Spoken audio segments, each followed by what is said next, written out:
Querida familia, una vez más le damos la bienvenida a este ciclo de conferencias. Y en esta en particular quiero compartir con ustedes algo muy especial, muy profundo, y es la vida del Señor de la Segunda Venida. En la última conferencia que ustedes estuvieron viendo, el principio divino explicaba cómo, cuándo, dónde se iba a producir esta segunda venida. Hoy quiero compartir con ustedes su vida, su obra, desde el mismo momento en que se produjo su nacimiento. Él nace exactamente el 6 de enero de 1920 en un pequeño pueblito en Corea llamado Cheongju. Los testimonios registran que su hermano mayor fue el primero en reconocer que Sang Myung-moon había sido elegido para cumplir la obra divina. Y desde su niñez se notaba que Sang Myung-moon se diferenciaba de los demás de su edad. No era un niño común. Había algo muy especial y su hermano lo había detectado. ¿Por qué? Porque era quien había nacido con esa misión de ser el Señor de la segunda venida. El domingo de Pascua del 17 de abril de 1935, al anochecer, sumido en oración, tuvo una visión prodigiosa. Jesucristo se le apareció y le comunicó que había sido predestinado a concluir aquella misión iniciada por él hace 2000 años, la cual había quedado incompleta. Si ustedes recuerdan en las conferencias que vimos del principio divino, en la misión del Mesías, todo había sido preparado. Por 2000 años Dios había preparado profeta tras profeta, rey tras rey, al pueblo de Israel para ese día, para recibir a su Hijo amado. Sin embargo, vimos que no fue recibido. Y que la tragedia de todo esto es que en vez de ver el reino de los cielos, que es lo primero que él predicó, vimos sufrimiento del pueblo de Israel, vimos sufrimiento del pueblo cristiano.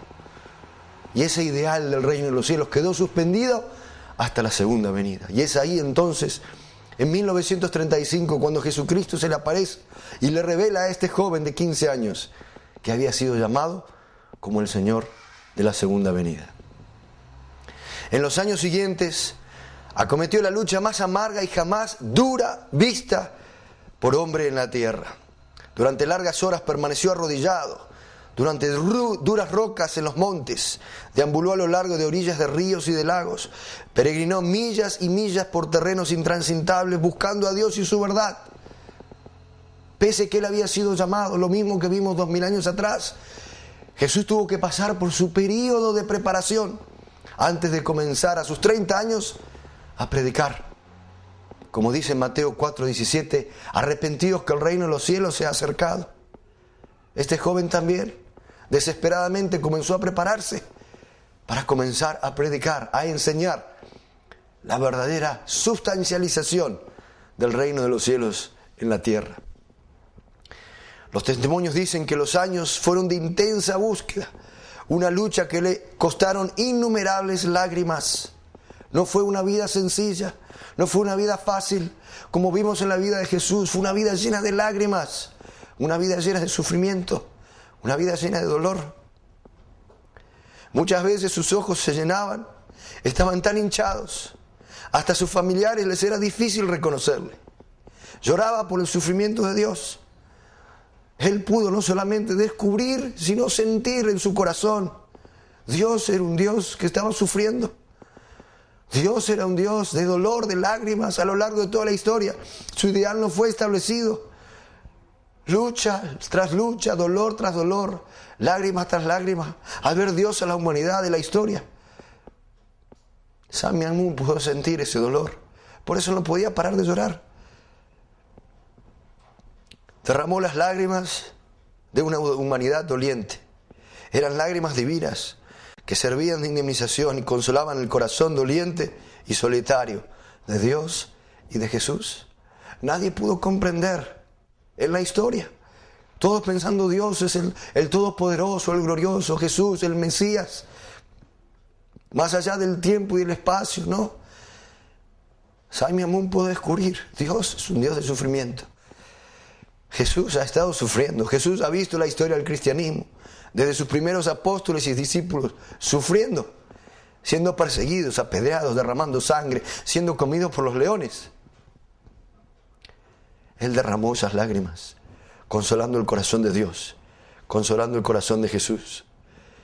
A los 19 años va al Japón a estudiar externamente y se gradúa de la Universidad de Waseda. Y al final de ese año, en 1943, regresa a Seúl. Sin embargo, en octubre de 1944 es arrestado y torturado por la brutal policía japonesa.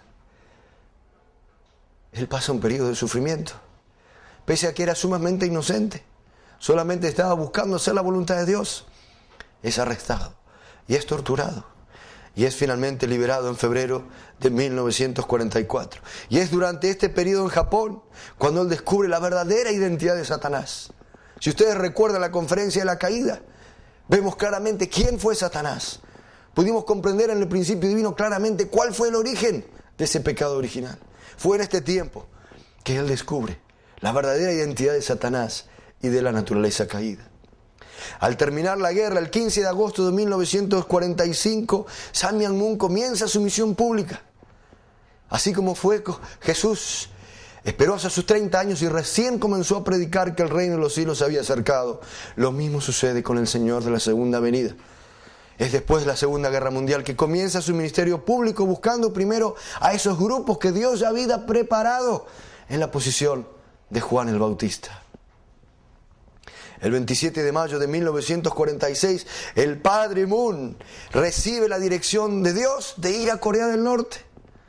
Mientras todo el mundo estaba huyendo hacia el sur, Dios le dice a él: tienes que ir al norte, tienes que ir a amar al enemigo, tienes que ir a servir al enemigo. Y él, en vez de rehusarse, en vez de escaparse, en vez de ir por el camino más sencillo, absolutamente obedeciendo la voluntad de Dios, aún sabiendo que corría el riesgo de su vida, él decide ir a Corea del Norte. La tortura que él padeció era terrible. Incluía 7 tipos, entre ellos ayuno, tratamiento de agua y no dejarlo dormir. Los guardias se turnaban cada 3 horas y vigilaban si el padre dormía. Y así durante una semana. No lo dejaban dormir. Una de las torturas fue la depravación del sueño. A veces el padre durmió unos pequeños instantes, solamente con los ojos abiertos. En el tratamiento de agua, le encajaban una manguera por la nariz y por la boca, con el propósito de que la víctima se desmayara. Una y otra vez. Su vida no solamente fue de cárcel, sino fue de tortura. Fue golpeado hasta que estuvo completamente cubierto de sangre. El padre sangró tanto que fue dado por muerto. Y el 21 de noviembre de 1946 arrojaron su cuerpo sangriento en la oscuridad y el frío de Corea del Norte. Su cuerpo fue arrojado a la nieve porque creían que había muerto. Fue tal el desangre, fue tal el desmayo, fue tal la inconsciencia que pensaron que había muerto y arrojaron su cuerpo a la nieve. Fue rescatado por sus discípulos, fue sanado al cabo de 6 meses y una vez que él es sanado comienza a enseñar nuevamente, a predicar el mensaje de Dios, a dar el mensaje del principio divino, la nueva expresión de la verdad. Jesús dijo 2000 años atrás: tengo mucho para deciros, pero aún no lo podéis sobrellenar. Cuando venga Él, el Espíritu de la verdad os guiará hacia la verdad completa. Jesús no pudo revelar la verdad total. Y es el Padre Moon, con la misión del Señor de la segunda venida, que comienza a revelar esta verdad completa. Sin embargo, el 22 de febrero de 1948 es arrestado nuevamente y sentenciado a 5 años de trabajos forzosos en Hungnam, el campo de concentración especial de trabajo llamado Tongné. Una vez más, a pesar de toda su inocencia, tiene que ir por el camino del sufrimiento. ¿Y en qué consistía este campo de concentración? Cada equipo de 10 prisioneros tenía que llenar 1.300 sacos de 30 kilos al día. Y el padre dijo el 12 de marzo del 75, compartiendo el testimonio de esos días: en Corea del Norte, en Hungnam, todos los prisioneros tenían que poner abono de sodio en sacos de paja. Cuando se trabaja en contacto con este material, los huesos pueden descarnarse. Siempre hay sangre goteando de tus manos. Y si te asustas, nunca lograrás sobrevivir. Yo sabía, a pesar de lo mucho que me torturaran, que sobreviviría. Había experimentado que el poder del Espíritu es el más grande. Pese a esa tortura, pese a esa persecución, pese a esa prisión, Él estaba determinado a traer la victoria, a sustancializar el camino para el reino de los cielos.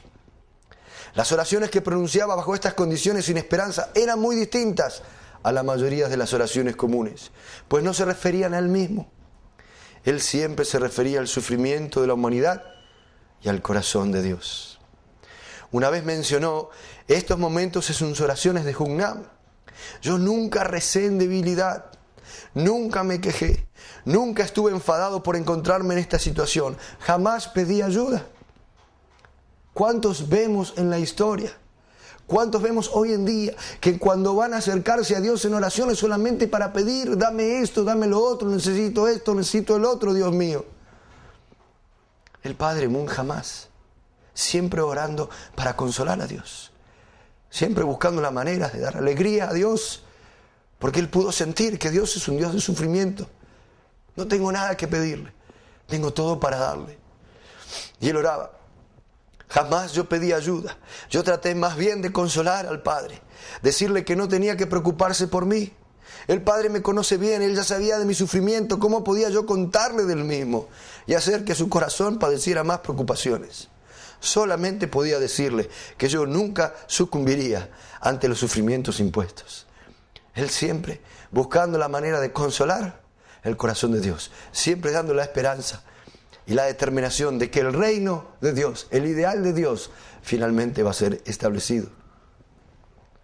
Muchas veces cuando estaba en la prisión, Él dice, juraba entonces que nunca moriría antes de realizar mi misión. Yo demostraría mi determinación y no me detendría hasta que llegase aquel día. Sería suficientemente fuerte como para soportar todas las dificultades. Incluso pensé que la prisión era mi curso de entrenamiento y que después sería un trabajador más fuerte para Dios. Esta prisión estaba por muy debajo del nivel de las vuestras. Uno vivía casi como un animal. Si yo las describiese, no lo podrían comprender. Nos daban un puñado de arroz, casi podrido, todos los días. Extrañábamos el buen arroz y la buena comida. Aún así teníamos que trabajar, extrayendo y cargando pesados sacos de sustancias químicas. Y después estábamos extenuados y solo recibíamos nuestro puñado de arroz. Aquellos discípulos que lo acompañaron en el comienzo dieron testimonio que a pesar que él tenía un puñado de arroz y al pesar que él estaba muerto de hambre como todos los demás prisioneros, él todos los días cortaba parte de la mitad de ese puñado de arroz y se los daba a sus compañeros prisioneros que estaban muertos de hambre. Ese era el corazón del Señor de la segunda venida. Mientras estábamos comiendo, alguno de nosotros moría. Algunos estaban tan ansiosos de conseguir arroz que se lo quitaban de la boca a los que habían muerto para alimentarse ellos mismos. En aquellos tiempos me decía a mí mismo, incluso si la dureza es doblada y triplicada, nunca fracasaré, Padre. Finalmente, gracias a las Naciones Unidas, el Padre fue liberado el 14 de octubre de 1950 y caminó por 10 días hasta Pyongyang. ¿Y qué hizo? Comenzó nuevamente a buscar a sus seguidores. Al haber conseguido la libertad, no hizo como la mayoría que fue corriendo a buscar solamente un tiempo de libertad, un tiempo de regocijo, no. Lo primero que hizo apenas encontró su libertad es ir a buscar a sus amados discípulos, a sus amados seguidores. El 4 de diciembre de 1950, el Padre recibe la dirección, es tiempo de ir a Corea del Sur. La carretera estaba abarrotada porque todos los habitantes de la ciudad se marchaban en esa misma dirección. A los civiles no se les permitía utilizar las grandes carreteras porque las fuerzas de las Naciones Unidas se estaban retirando por ellas. Por eso se marchaban por pequeñas carreteras o a través del campo o a través de las montañas. Y el 27 de enero de 1951, después de 55 días, él llegó junto con el señor Wonpil Kim y el señor Jung-hwa Park a Pusan, en el sur de lo que es hoy Corea. Ahí él comienza nuevamente a predicar. Y durante el verano de 1951 empezó a construir una chabola al lado de una colina. Lo que ustedes ven ahora en su pantalla, ese fue el primer lugar que él construyó con sus propias manos para poder enseñar, para poder predicar. No tenía ni siquiera un lugar donde apoyar su cabeza. Aún así, tenía la absoluta determinación de que va a establecer el ideal de Dios aquí en la tierra. Los materiales que utilizó eran rocas y tierra, algunos trozos de madera que había en la calle y cartón que obtenía de las cajas de uva. Lo conseguía de la base militar norteamericana y lo utilizaba como techo. El suelo era de arena, que estaba cubierto con una estera. Cuando llovía mucho, el agua corría por el suelo. El padre Moon una vez le dijo a sus discípulos, en abril de 1975, ustedes han visto la chabola en la que yo estuve. Yo recuerdo aquellos días hace 25 años. Allí fue donde se escribió el principio divino. Ahí donde ustedes ven en estos momentos. Ahí él comenzó a escribir esta última expresión de la verdad. Las revelaciones que él había recibido de Dios. El principio divino.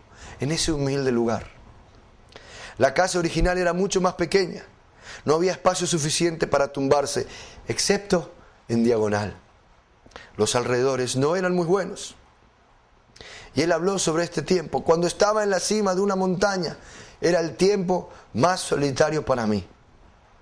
Deseaba tener, aunque sea, una sola persona a quien pudiera revelarle el corazón del Padre Celestial. Él no tenía nadie, tenía la misión, tenía el llamado, Jesucristo lo había elegido, tenía el conocimiento, sin embargo a nadie quien pudiera comprender verdaderamente el corazón de Dios, la verdad de Dios. Los últimos días para establecer el reino de los cielos en la tierra. Tuve muchas grandes visiones. Mucha gente de todo el mundo me aclamaba en mis visiones. Pero aquello era solo espiritualmente. En realidad no podía encontrar ni siquiera una persona. Comienza entonces él a enseñar. Comienza a predicar. Y en 1953 el padre fue a Seúl. Estuvo planeándolo desde la primavera de 1954 y el 1 de mayo de 1954 estableció oficialmente la Asociación del Espíritu Santo para la unificación del cristianismo mundial. Él en realidad, igual que había sucedido 2000 años atrás, había sido preparado para dar el testimonio, en este caso al cristianismo. 2000 años atrás Jesús había sido enviado para dar testimonio al judaísmo. A esos líderes que habían sido preparados, que lo estaban esperando, que conocían la ley, las escrituras, la Torá. Sin embargo, no lo recibieron. Y debido a que no lo aceptan, es que va y él comienza a predicar en las orillas del río. Y le responden estos humildes pescadores que no conocían verdaderamente la palabra de Dios. Lo mismo sucede con el Señor de la segunda venida. Pese que el cristianismo había sido preparado, pese que Dios le había revelado a diferentes grupos cristianos que el Señor iba a venir, no lo recibieron.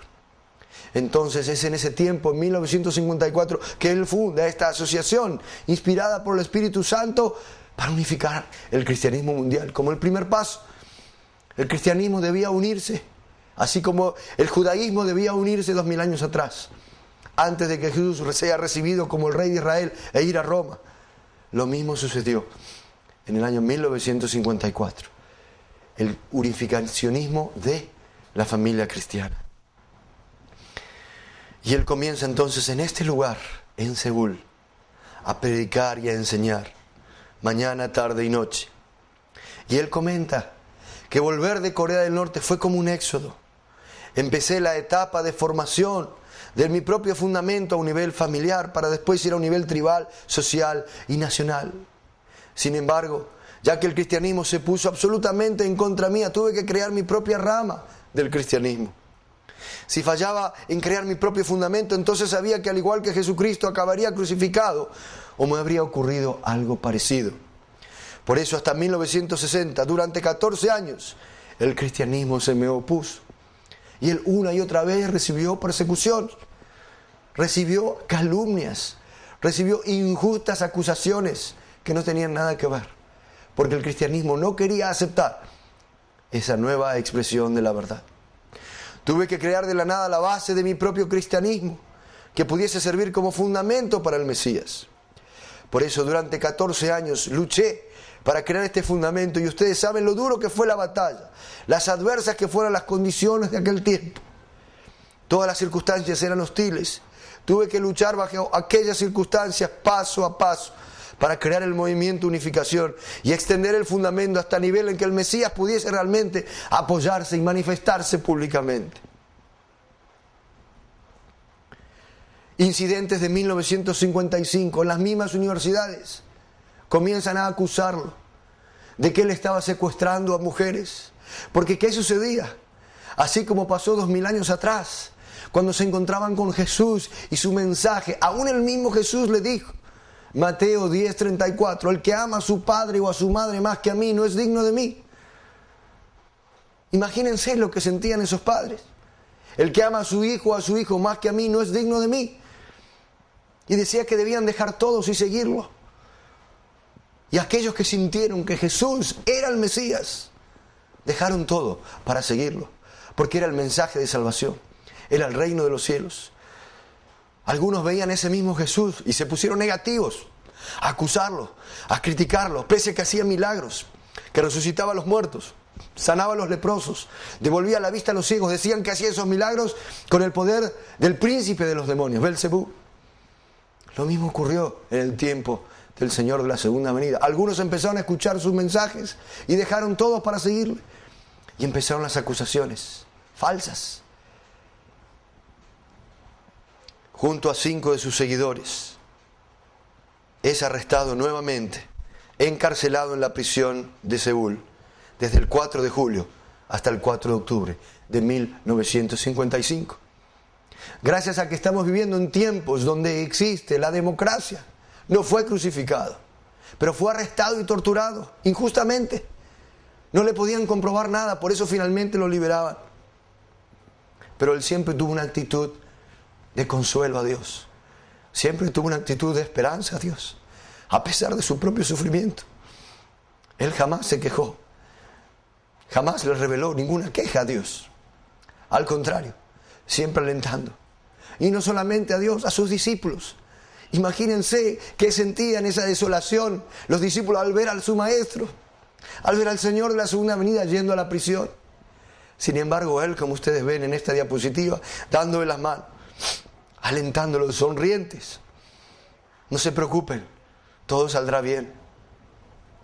3 días después de salir de la prisión, el 7 de octubre de 1955, se inaugura el nuevo centro en Chongpadong y comienza a predicar nuevamente. Uno a uno aparecen los discípulos, aparecen personas que comienzan a recibir el mensaje del principio divino. Comienza a orar por ellos, comienza a predicar sobre el reino de los cielos. Y de a poquito, así como Jesús explicó 2000 años atrás, el reino de los cielos es semejante al grano de una mostaza. A la verdad es la más pequeña de todas las semillas, pero cuando crece es la más grande de todas las hortalizas. Poco a poco comienza a expandirse, empieza a ser aceptado, aún en el medio de persecución y dificultades. Él siempre orando. Y finalmente aparece el principio divino, como lo conocemos hoy. Y los invito a que compren el libro, que lo estudien, para poder comprender verdaderamente la voluntad de Dios. Y es a partir de ese momento, en 1957, que comienza la expansión del principio divino. Aparecen los primeros misioneros a dar este mensaje. Y el 6 de enero de 1943 nace Hak Ja Han. Recuerden ustedes que en el comienzo de la historia, el primer diálogo entre Dios y Adán y Eva era establecer las 3 bendiciones. Un Adán verdadero que reflejara la masculinidad de Dios. Una Eva verdadera que reflejara la feminidad de Dios, absolutamente. Y después unirse, multiplicarse, estableciendo de esa manera los padres verdaderos de la humanidad. No solamente para Caín, para Abel, para todos nosotros. Si Adán y Eva no hubiese caído, hoy tendríamos a Adán y Eva como los padres verdaderos de la humanidad. Sin embargo, ellos cayeron. Y cuando estaban dadas las condiciones 2000 años atrás, Jesús, que fue el Adán verdadero, fue crucificado antes de poder establecer con una Eva verdadera a los padres verdaderos de la humanidad. Es entonces que en el 6 de enero de 1943 nace esa niña que viene con la misión de establecer la Eva verdadera. Y es entonces, en 1960, que por primera vez en la historia, como dice en el Apocalipsis, regocijémonos y démosle gloria, porque las bodas del Cordero han llegado y su esposa ha sido preparada. Llegaron por primera vez estas bodas del Cordero. El Adán verdadero, la Eva verdadera, que se unen por primera vez, centrados en Dios. La boda fue exactamente el 16 de marzo del calendario lunar de aquel año 1960. El padre y la madre subieron al escenario de cara al auditorio. El padre anunció la bendición y ofreció una profunda y conmovedora oración llena de lágrimas.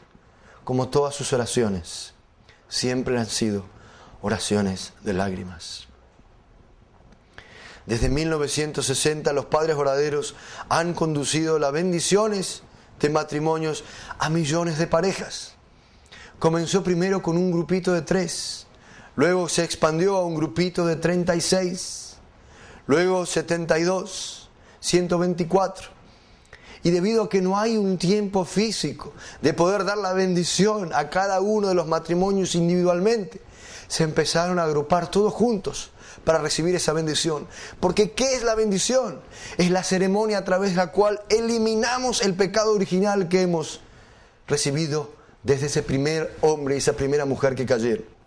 Recuerden que aún el apóstol Pablo, en su carta a los romanos, aunque recibió a Jesús y al Espíritu Santo, aún así él decía: miserable de mí, porque por un lado me deleito en la ley de Dios, sin embargo veo una ley que se rebela contra la ley de mi mente y me lleva cautivo al pecado, el pecado que mora en mí. La única manera de eliminar ese pecado original es a través del Mesías, es a través de los padres verdaderos. Y continuó entonces la humanidad desesperada para cortar de ese linaje e injertarse al olivo verdadero, como dice la Biblia. Porque es a través de esa ceremonia de bendición en que nosotros formamos parte del linaje de Dios. ¿Qué quiere decir eso? Que nuestros hijos, después de esa bendición, no tienen nada que ver con el pecado original, no tienen nada que ver con el linaje de Dios, no tienen que ver con nada del linaje de Satanás, nacen del linaje de Dios, 100% puros, como habían sido Adán y Eva antes de la caída.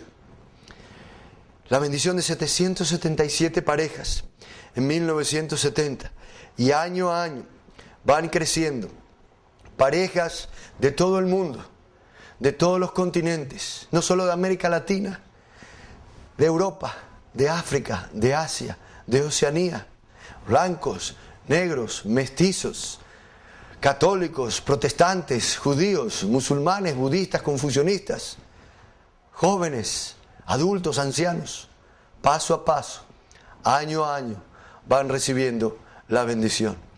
Y así comienza entonces a expandirse esta sustancialización del ideal de Dios, de poder establecer familias verdaderas, familias ideales, donde el hombre pueda ser absolutamente el reflejo, la encarnación del amor verdadero de Dios. La mujer puede hacer la sustancialización, el reflejo del amor verdadero de Dios, y juntos se unen y dan a luz a hijos. Entonces papá, mamá y los hijos, esa familia es una familia ideal, es una familia verdadera.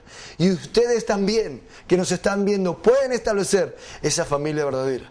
Porque así como dice el Apocalipsis 17, es en este tiempo de la segunda venida que todos los misterios serán develados. Todas las preguntas que ustedes han tenido, todas las dudas que han tenido, todo ese deseo de establecer ese mundo de amor verdadero, está ahora al alcance de la mano.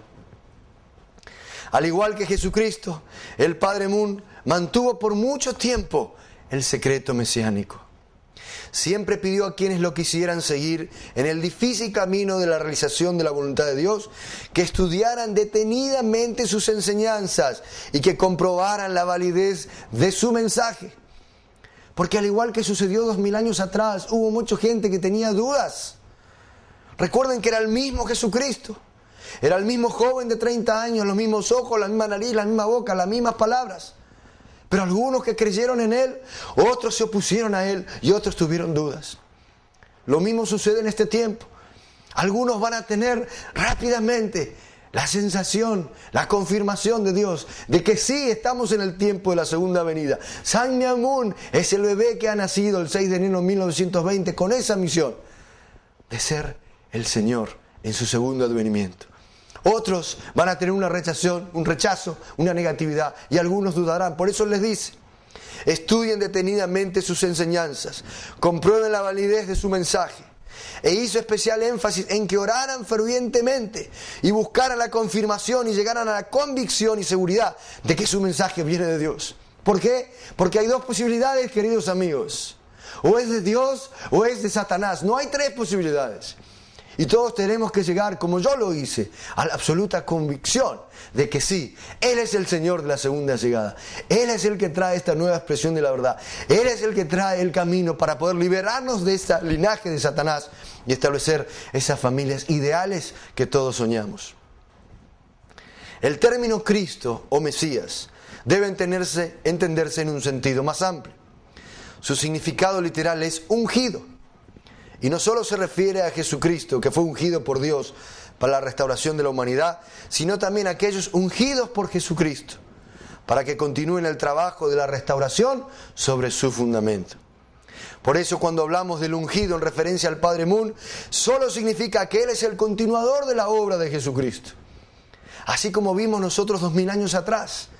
En Malaquías 4:5, Dios le revela al pueblo de Israel que antes de que aparezca el Mesías, antes de que aparezca ningún hombre diciendo, sí, yo soy el Mesías, primero yo les voy a enviar a Elías. Entonces ustedes recordarán que el pueblo de Israel estaba esperando que llegara Elías.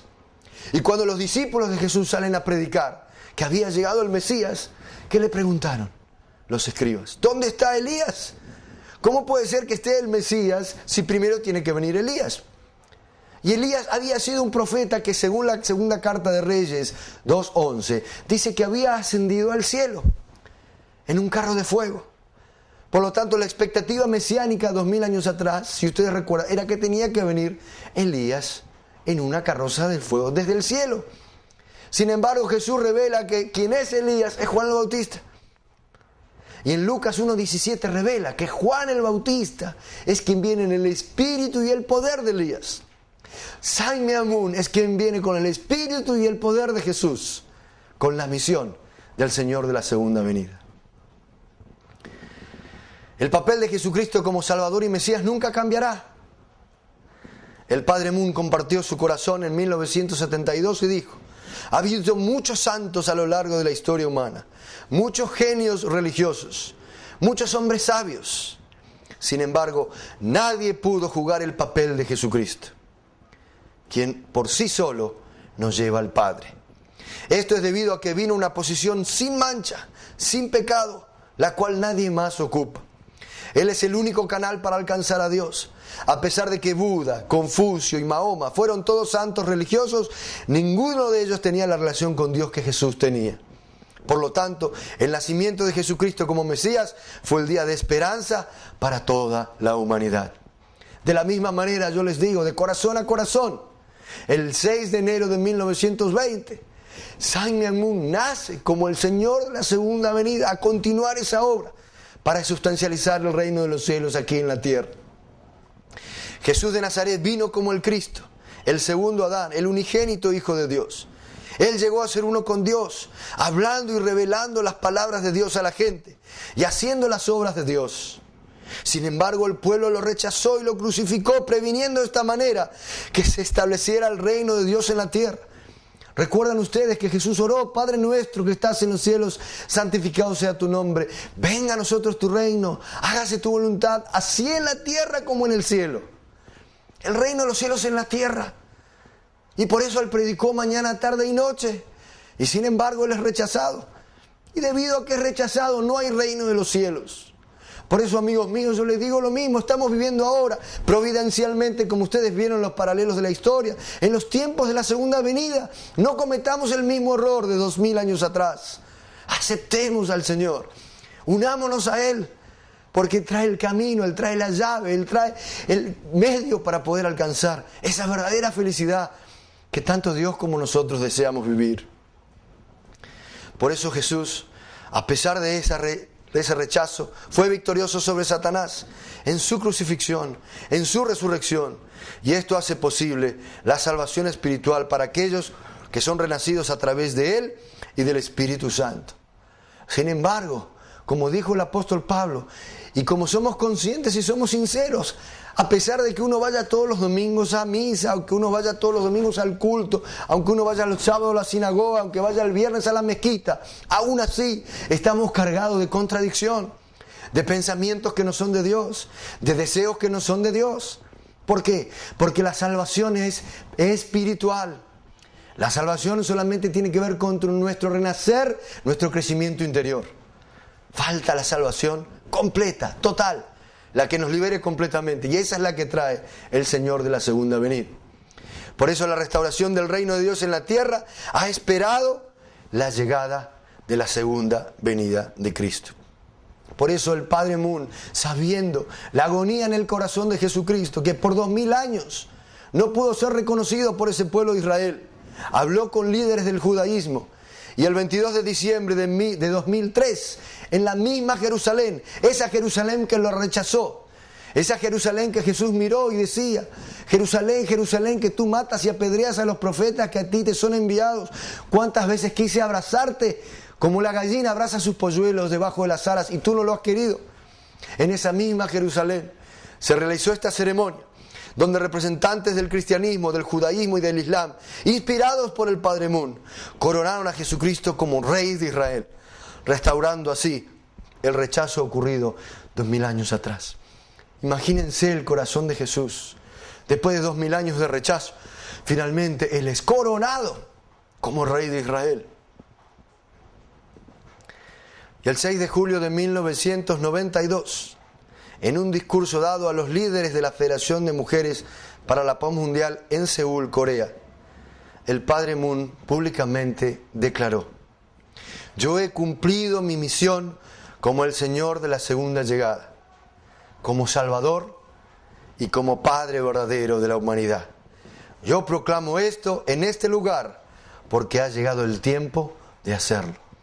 Es decir, hubo todo un periodo de restauración, de preparación, de recreación, ese fundamento, y es en ese 1992 que públicamente anuncia que Él es el Señor de la segunda venida.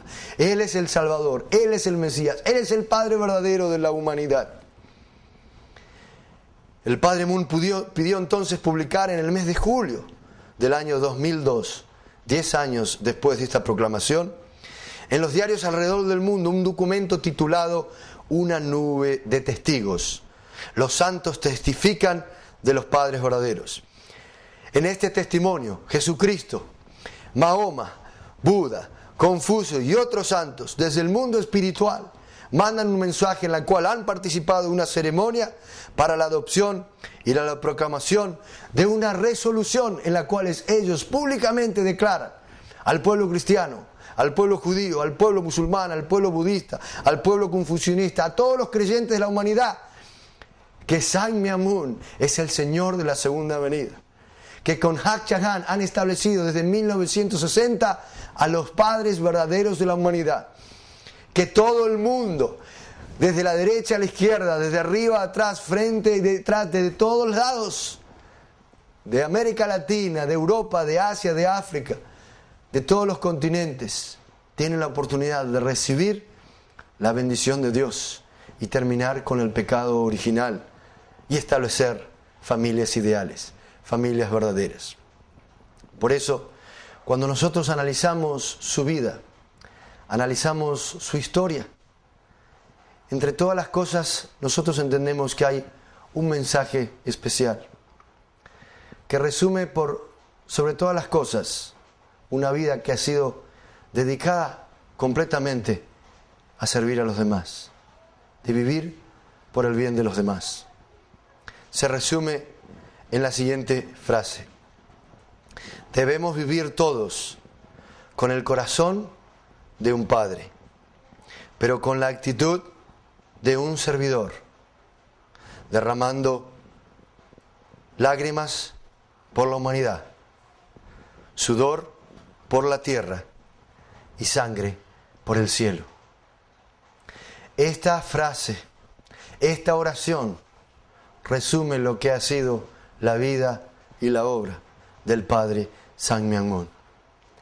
Ese que ha nacido el 6 de enero de 1920 con esa misión, que no fue fácil, así como nosotros vimos 2000 años atrás, no fue nada fácil.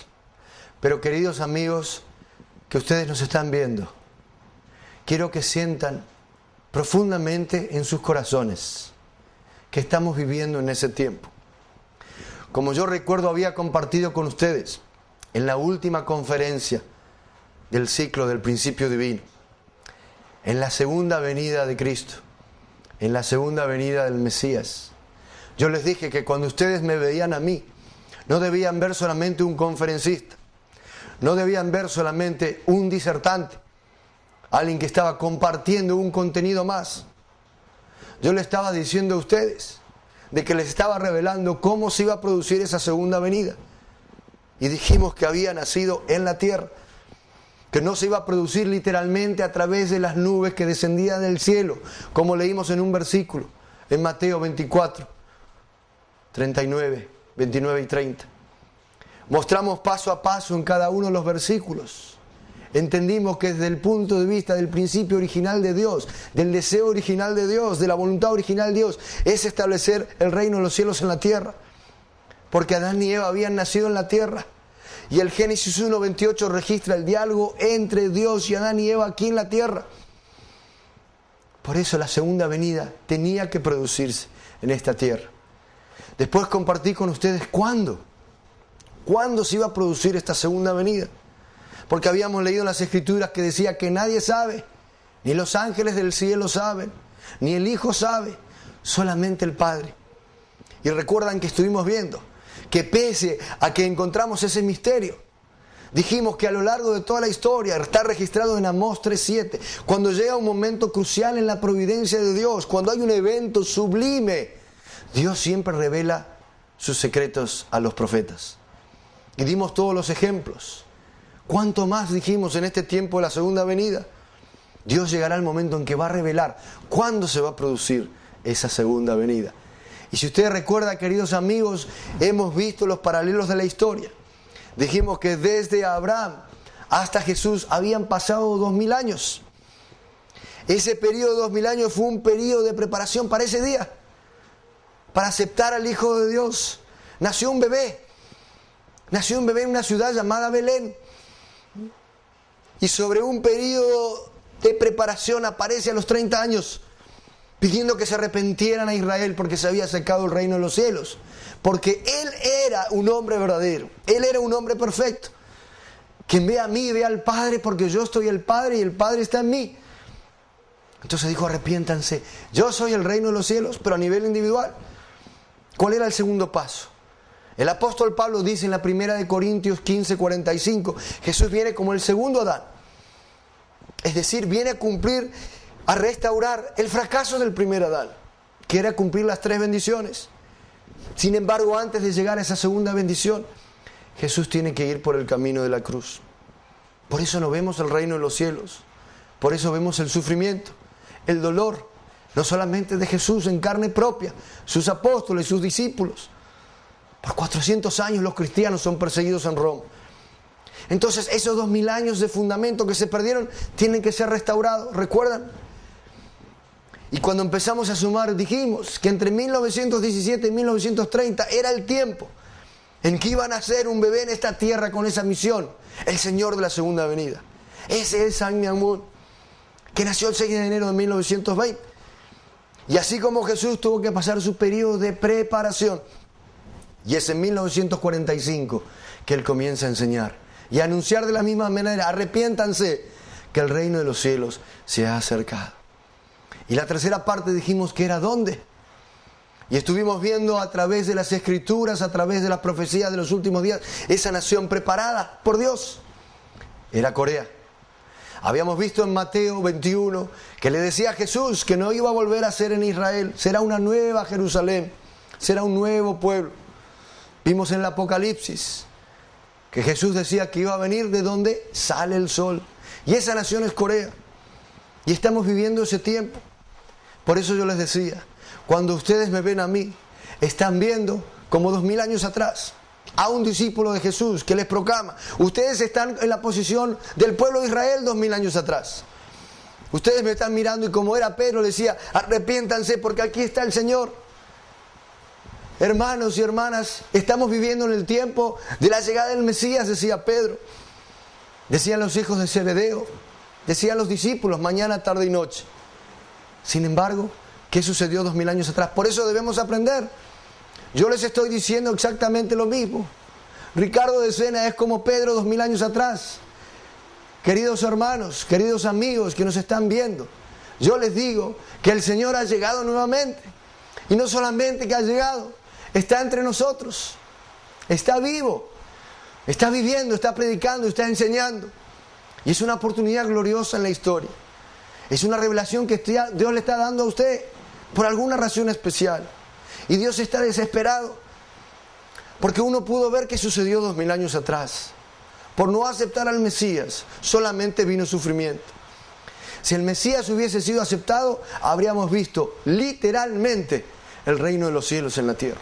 Por eso les digo, por favor, no cometamos el mismo error. El Señor de la segunda venida está entre nosotros. Es más, va a venir tarde o temprano a estas tierras. Debemos preparar nuestros corazones. Debemos orar profundamente para ese día glorioso, en que podamos recibir sustancialmente la bendición de los padres verdaderos. ¿Por qué?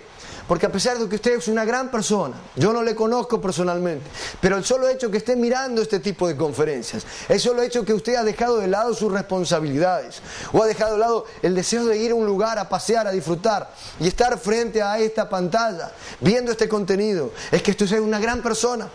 Usted es una persona de bien, usted es una persona de amor, es una persona que desea la paz, desea la felicidad, no solamente suya, no solamente de sus seres queridos, sino de toda la humanidad.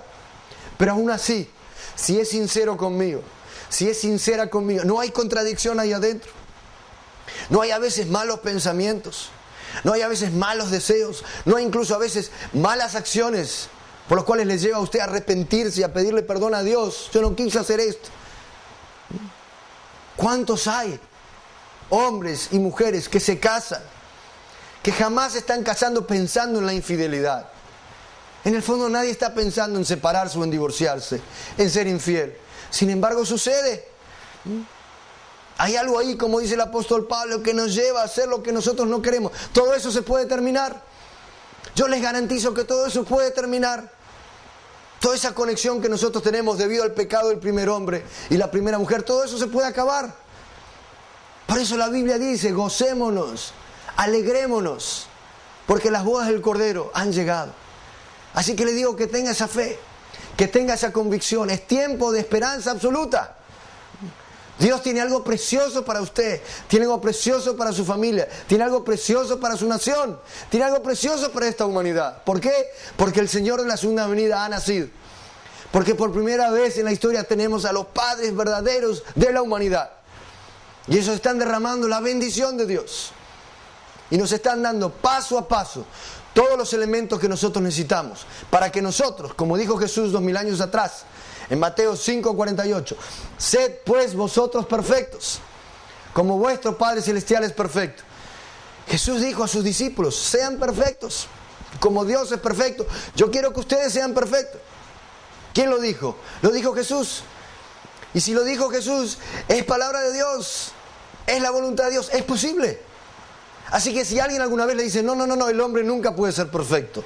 Perfecto solo es Dios. Nosotros somos perfectibles. No es así. Usted, mi querido amigo, usted, mi querida amiga, puede ser perfecta en su corazón. Así lo dijo Jesús. El problema es que Él tuvo que ir al camino de la cruz. No pudo enseñar todo.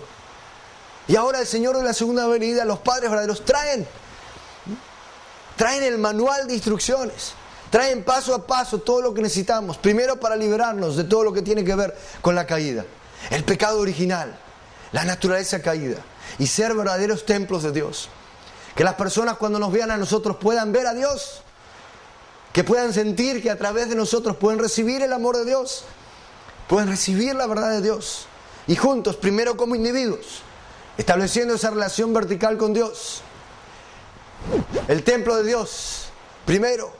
Luego nos preparamos para el matrimonio, para poder consolidar los varones con una mujer, las mujeres con un varón. Un matrimonio centrado en Dios. No solamente un individuo, el matrimonio, esposo y esposa que se unen centrados en Dios. De esa manera esos hijos son de Dios. Recibimos la bendición, terminamos con el pecado original, con el linaje de Satanás. Esos hijos son de Dios. Y juntos entonces construiremos no solamente una, no solamente dos, no solamente tres familias ideales por todo el mundo. Y de esa manera, por primera vez en la historia, sustancializaremos el reino de los cielos en la tierra. Amigo mío, amiga mía, muchas gracias por estar con nosotros. Muchas gracias por dedicarnos su precioso tiempo. Y recuerden, estamos viviendo en los tiempos del Señor de la segunda venida. Gocémonos, alegrémonos, porque hay grandes bendiciones para usted, su familia, su nación y toda la humanidad. Muchísimas gracias y que Dios les bendiga.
잊을 수 없는 아버지의 심정을 가져가지고 잊어야 할 환경유역은 투입할 수 없는 사정을 가져가지고 재창조를 하지 않으면 늘 아버지의 심정, 사랑할 수 없는 무리로 살아가야 할 아버지의 심정을 군도보다 알지 못하는 것은 이 자식은 놀았기 때문에 슬픔을 가고 죽음을 가고 40년 과거를 넘겨온 순한 길을 하늘의 심정을 위로할 수 있는 길이 되면 어떤 길이라도 어떤 죽음의 길이라도 넘어야 할 결의한 결심을 중심삼고 20대 30대를 향하던 청년시대에 바랐던 소원을 이뤄봤던 당신의 아들들 미문화부이라는 사람이 땅에 한없이 슬픈 걸음돌 위에 서가지고 수용의 모든 서글픈 역사라는 것은 어떤 역사는 인간이 당하지 못한 어려움을 당하면서 하늘의 참은 심정을 바라가지고 그 전투를 이어나갔다 40년 고개를 이미 놓습니다.